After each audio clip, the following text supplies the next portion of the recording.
السلام عليكم ورحمة الله وبركاته نحمده ونصلي على رسوله الكريم أما بعد فأعوذ بالله من الشيطان الرجيم بسم الله الرحمن الرحيم ورب اشرح لي صدري ويسر لي أمري واحلل عقدة من لساني يفقه قولي وربنا زدنا علما اللهم فقهنا في الدين آمين يا رب العالمين آغاز طاہر کو نمبر 10 کا آیت نمبر 92 سے اللہ تعالیٰ ارشاد فرماتے ہیں وَمَا كَانَ لِمُؤْمِنٍ أَن يُقْتَلَ مُؤْمِنًا إِلَّا خَطَأً۔ اچھا، اس سب سے پہلے اس آیت کا شان نزول دیکھتے ہیں کہ اس کے آیت کا نازل کس اوقات میں کس وجہ سے نازل ہوئی۔ ابن جریر نے اکرمہ سے روایت کیا ہے کہ حارث بن یزید بنی عامر بن لوی سے تھے۔ یہ ابو جہل کے ساتھ عیاش بن ابی ربیہ کو سخت تکالیف دیا کرتے تھے۔ پھر حارث بن یزید ہجرت کر کے رسول اللہ صلی اللہ علیہ وسلم کی خدمت میں آ گئے۔ مقام حرہ میں ان کو عیاش ملے۔ انہوں نے یہ سمجھتے ہوئے کہ کافر ہیں انہیں قتل کر دیا۔ اس کے بعد رسول اللہ صلی اللہ علیہ وسلم کی خدمت میں حاضر ہو کر واقعہ بیان کیا۔ اس پر یہ آیت نازل ہوئی اور کسی مومن کی شان نہیں کہ وہ کسی مومن کو بلا تحقیق قتل کرے لیکن غلطی سے۔ اب یہاں پر بات کرتے ہیں کہ یہاں پر جو بات کی گئی نا الا خطأ وما كان لمؤمن ان يقتل ان يقتل مؤمنا کہ انسان کو قتل کر دے، اور کسی مومن کا یہ کام نہیں ہے کہ کسی مومن کو قتل کرے۔ مومن کا اپنے کسی مومن بھائی کو کسی صورت قتل کرنا اس کو جائز نہیں ہے۔ حضرت عبداللہ نے بیان کیا کہ رسول اللہ صلی اللہ علیہ وسلم نے فرمایا کہ کسی مومن کا خون جو کلمہ لا الہ الا اللہ محمد رسول اللہ کا ماننے والا ہو حلال نہیں ہے، البتہ 3 صورتوں میں جائز ہے: جان کے بدلے جان لینے والا، شادی شدہ ہو کر زنا کرنے والا، اور اسلام سے نکل جانے والا یعنی کہ مرتد ہو جانے والے کو قتل کرنے کا حکم ہے۔ اور قصاص میں شادی کے بعد زناکاری میں جو خون بہا لینا ہے وہ حلال ہے۔ پھر اگر ان تینوں باتوں میں زنا میں اور یہ جو زنا اور جو کہ قتل ہو جاتا ہے اس میں خون بہا لینا حلال ہے۔ پھر اگر ان 3 باتوں میں سے کوئی بات پیش آ جائے تو کوئی شخص اس کو قتل نہیں کر سکتا۔ الا خطأ سے مراد کیا ہے کہ مگر غلطی سے۔ قتل خطا کی کئی صورتیں ہیں، ہم قتل خطا کو دیکھتے ہیں کہ وہ کون کون سی صورتیں ہیں۔ کوئی شخص کسی جانور کا شکار کرنے کے لیے گولی چلائے یا تیر یا پتھر مارے اور شکار کو لگنے کی بجائے کسی مسلمان کو لگے اور وہ مر جائے، پہلی بات۔ دوسری خطا کیا ہے کہ اگر کوئی شخص کسی کو کوئی چیز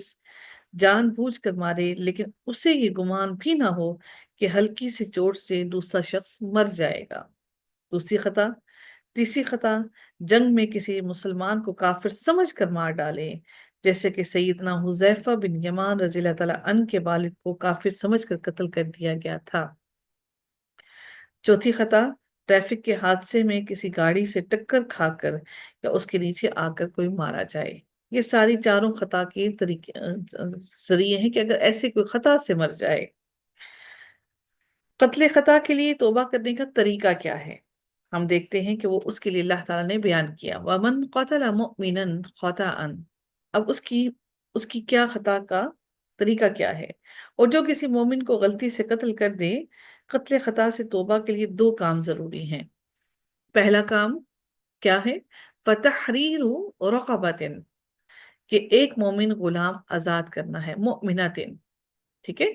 اور دوسری بات کیا ہے کہ وَدِيَةٌ مُسَلَّمَةٌ، دوسرا کیا ہے کہ مقتول کے گھر والوں کو دیت ادا کرنا، اس کے لیے یہ 2 کام ضروری ہیں۔ فَتَحْرِيرُ رَقَبَةٍ مُؤْمِنَةٍ یعنی ایک مومن آزاد کرنا، کفارے اور توبہ کے لیے مسلمان غلام کی گردن کو آزاد کرنا لازم ہے۔ اب رقبتن میں غلام بھی آ سکتا ہے اور لونڈی دونوں آ سکتی ہیں، اس لیے رقبتن ہے، ٹھیک ہے؟ رقبتن مؤمناتن ایک مومن غلام، اور قتادہ کے نزدیک جو نماز پڑھے۔ انہوں نے کہا کہ مومن غلام وہ ہو جو نماز پڑھنے والا ہو۔ وہ اس بچے کے آزاد کرنے کو مکروہ خیال کرتے تھے جو نماز نہ پڑھتا ہو اور نہ ابھی اس تک پہنچا ہو، یعنی کہ اس ایج کے وہ مومن قرار نہیں دیتے تھے۔ قتادہ نے اس کے بارے میں خاص ایک یہ بات کہی ہے، غلام قاتل کے مال سے آزاد کیا جائے گا،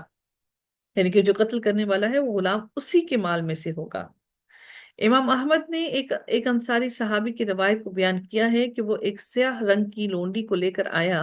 اور عرض کرنے لگا، اے اللہ کے رسول، مجھ پر ایک مومن گردن کی آزادی واجب ہے، اگر آپ اس لونڈی کو مومن سمجھتے ہیں تو میں اسے آزاد کر دیتا ہوں۔ تو رسول اللہ صلی اللہ علیہ وآلہ وسلم نے اس سے پوچھا، کیا تو گواہی دیتی ہے کہ اللہ تعالیٰ کے سوا کوئی معبود نہیں؟ اس نے کہا ہاں۔ آپ صلی اللہ علیہ وسلم نے فرمایا، کیا تو اس بات کی گواہی دیتی ہے کہ میں اللہ تعالیٰ کا رسول ہوں؟ اس نے عرض کی، جی ہاں۔ تو آپ صلی اللہ علیہ وسلم نے فرمایا، کیا تو مرنے کے بعد دوبارہ اٹھنے پر ایمان رکھتی ہے؟ اس نے عرض کی، جی ہاں۔ آپ صلی اللہ علیہ وسلم نے فرمایا کہ اسے آزاد کر دو۔ یاد رکھیے گا کہ مومن غلام کو آزاد کرنے کا حکم ہے، جو کہ پوری طرح سے جس پر نماز بھی فرض ہو گئی اور نماز پڑھنے والا بھی ہو۔ یہ اللہ تعالیٰ نے اس کے لیے آسانی کی کہ غلامی سے اس کو نجات دی ہے۔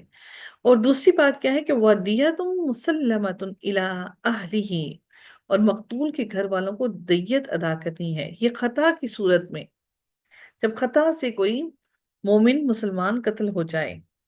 اب ایک غلام آزاد کرنا ہے، اور یا نہیں ہے، او نہیں ہے، واہ ہے، غلام بھی آزاد کرنا ہے اور دیت بھی ادا کرنا ہے، اور مقتول کے گھر والوں کو دیت ادا کرنی ہے۔ دیت خون بہا وہ ہوتا ہے جو بندوں کے حقوق سے متعلق ہے، قتل خطا میں قصاص نہیں ہے۔ قصاص یعنی کہ قتل کا بدلہ قتل نہیں ہے، صرف دیت ہے۔ قصاص وہ ہوتا ہے کہ اگر کوئی قتل ہو گیا تو اس کی صورت میں آپ اس کو قتل کر دیں، تو قتل خطا میں قصاص نہیں ہے بلکہ صرف دیت ہے۔ اسلام نے قتل خطا کی صورت میں یا کسی انسان کو کسی جسمانی نقصان پہنچانے پر جو معاوضہ رکھا ہے اسے عربی میں دیت کہا جاتا ہے، اور فارسی میں اس کو خون بہا کہا جاتا ہے۔ احادیث کی روح سے دیت 100 اونٹ یا اس کے برابر کی قیمت سونے، چاندی یا کرنسی کی شکل میں دی جائے گی۔ پھر سے میں بتاتی چلوں کہ حدیث کے مطابق دیت 100 اونٹ یا اس کے برابر کی قیمت سونے، چاندی یا کرنسی کی صورت میں دی جائے گی۔ اس دیت کی قیمت جو ہے وہ سنن ابی داؤد کی حدیث کے مطابق 800 دینار یا 8000 درہم رکھی گئی ہے، جبکہ جامع ترمذی کی روایت کے مطابق یہ 12000 درہم ہے۔ اسی طرح سے اگر ہم سیدنا عمر نے ان کے دور خلافت میں دیکھیں تو انہوں نے دیت کی قیمت میں کمی بیشی کی، اور مختلف پیشوں کے اعتبار سے اس کی مختلف دیت کی قیمتیں انہوں نے مقرر کی۔ اس کا مطلب یہ ہے کہ اصل دیت 100 اونٹ کی بنیاد پر ہر دور کے لحاظ سے قیمت مقرر کی جائے گی، یعنی کہ جس دور میں جو قیمت ہوگی اسی حساب سے اس کی قیمت مقرر کی جائے گی۔ ایک اور بات آپ کو بتاتی چلوں کہ حضرت ابو ہریرہ نے بیان کیا کہ بنی حزیل کی 2 عورتیں آپس میں لڑیں اور ایک نے دوسری عورت پر پتھر پھینک مارا، جس سے وہ عورت اپنے پیٹ کے بچے سمیت مر گئی۔ پھر مقتولہ کے رشتہ دار مقدمہ رسول اللہ صلی اللہ علیہ وسلم کے دربار میں لے گئے۔ نبی اکرم صلی اللہ علیہ وسلم نے فیصلہ کیا کہ پیٹ کے بچے کا خون بہا ایک غلام یا کنیز دینی ہوگی، اور عورت کے خون بہا کو قاتل عورت کی عاقلہ یعنی کہ عورت کے باپ کی طرف سے رشتہ دار عصبہ کے ذمہ واجب قرار دیا، یعنی قاتل عورت کے عاقلہ عورت کے باپ کی طرف سے رشتہ دار عصبہ کے ذمہ واجب قرار دیا کہ وہ اس کا عصبہ ادا کرے،